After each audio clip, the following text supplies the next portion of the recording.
Alright team, let's journey back in time. We're not looking for a lost city or a hidden tomb today. Instead, we're digging into something just as fascinating and frankly a lot more terrifying: the law book of the ancient Egyptians. Forget everything you think you know about simple fines or a slap on the wrist. In the land of the pharaohs, justice was a serious, full-contact sport. The Egyptians believed deeply in Ma'at, the concept of order, truth, and balance. Upsetting that balance through crime or dishonesty was a huge deal. It wasn't just breaking a rule, it was disrupting the cosmic order of the entire universe. And when you disrupt the universe, or at least the pharaoh's officials, tends to hit back hard. Imagine a world where your local courthouse is also a temple, and the judge might be a priest consulting a god. The line between church and state was blurry, to say the least. Let's start with number 10. The most common tool in the Egyptian justice toolkit: a good old-fashioned beating. Officially called bastinado or flogging, this was the go-to punishment for a massive range of offenses. From minor theft and failing to pay taxes to being a lazy worker or talking back to a superior. It was quick, it was painful, and it sent a clear message. After the punishment, the victim was left to recover on their own. The welts and wounds would be a painful, visible reminder of their crime for weeks, sometimes leading to permanent disability. Number 9. If a beating didn't get the message across, Egyptian justice had a much more permanent solution: mutilation. The most common form was cutting off the nose, known as rhinocolura, reserved for crimes involving breach of trust, adultery, corruption, serious theft. The disfigurement made it nearly impossible to reintegrate into society. They were instantly recognizable as criminals, shunned by their communities.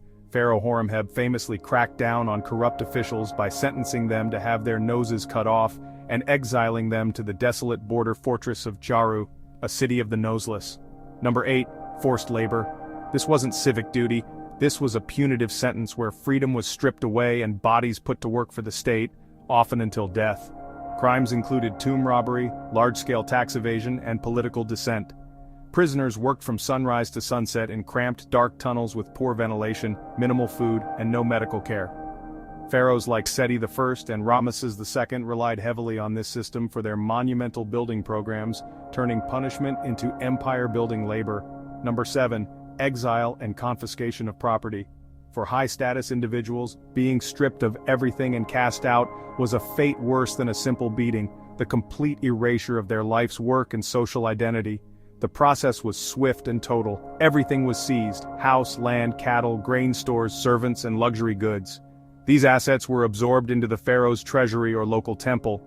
More importantly, without access to their family tomb and proper funerary rites, their chance for a successful afterlife journey was in jeopardy.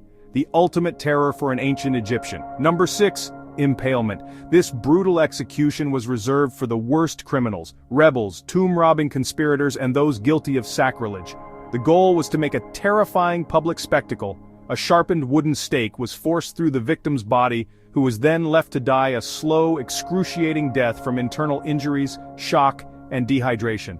Pharaoh Ramesses IX famously used this method to punish tomb robbers in the Valley of the Kings, sending a chilling message to anyone who might violate the sacred resting places of pharaohs. Number 5. Burning alive. Especially reserved for crimes of sacrilege against the gods and temples. The fire was believed to purify while destroying, making it both punishment and ritual cleansing. Those who stole from temples, desecrated sacred objects, or committed blasphemy faced this horrific end. The flames were seen as divine judgment made manifest.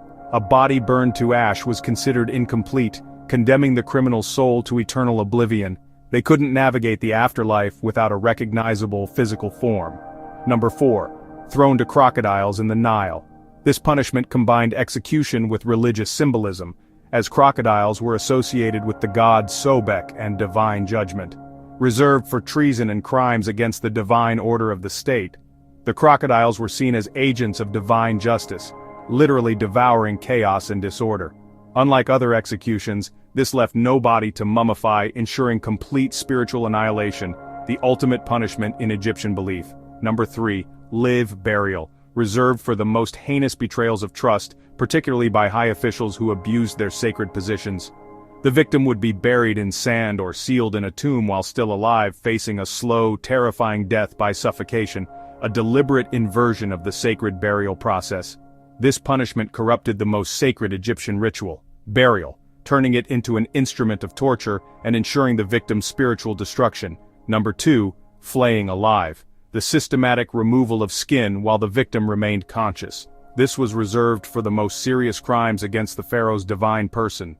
Those who attempted to assassinate the pharaoh or participated in palace coups faced this ultimate torture.